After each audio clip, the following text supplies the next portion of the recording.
소설가의 귓속말. 웅크리고 앉은 큰 개와 내가 빠진 웅덩이.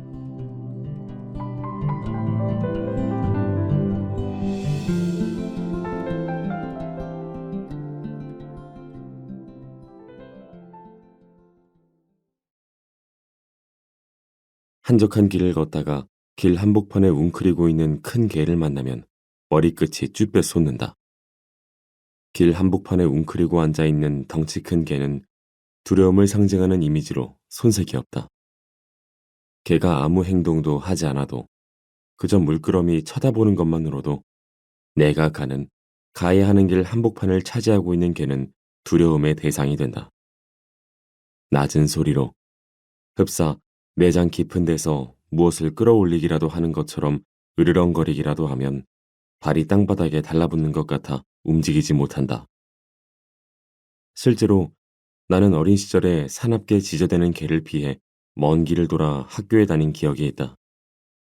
개에게 종아리를 물린 기억도 있다.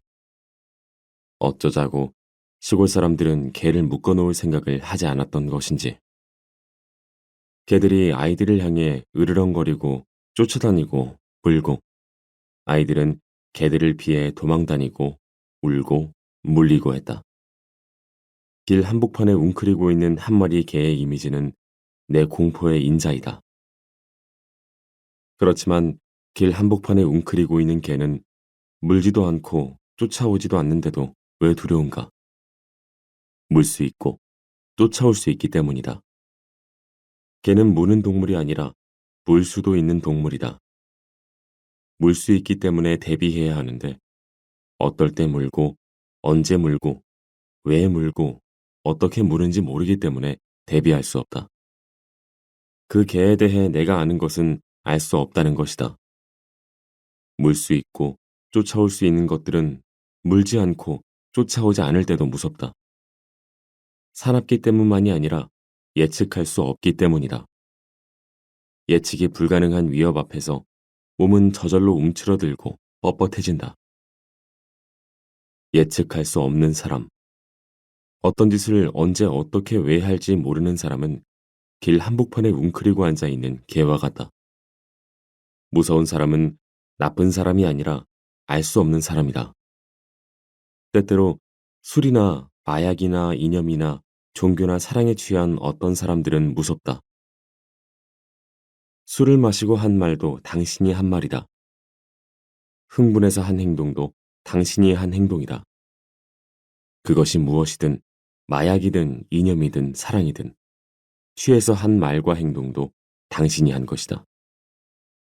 엉겁결에 한 말이나 행동도 치밀한 계산과 기획 아래 한 말이나 행동과 마찬가지로, 아니, 그보다 더 당신이 한 말이고 행동이다. 이 사실을 부정해선 안 된다. 사람이 사람에 대해 하는 모든 말은 결국 자기에 대한 것이다.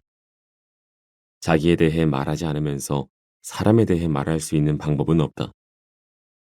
타인이 어떤 사람인지 말할 때 말해지는 것은 타인이 누구인지보다 자기 자신이 누구인지이다. 타인의 삶이 전달하는 사람에 의해 달라지는 것은 그 때문이다. 자기를 말하기 위해 타인의 삶을 선택해서 전달하기도 한다.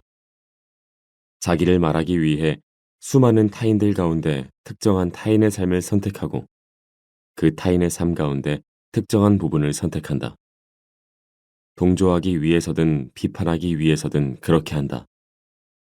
자기에 대해 말하지 않으면서 사람에 대해 말할 수 있는 이가 있다면 그는 사람이 아닐 것이다. 이를테면 신일 것이다.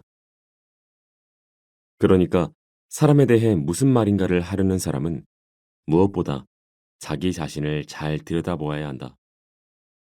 아니, 그것 말고 다른 방법이 없다.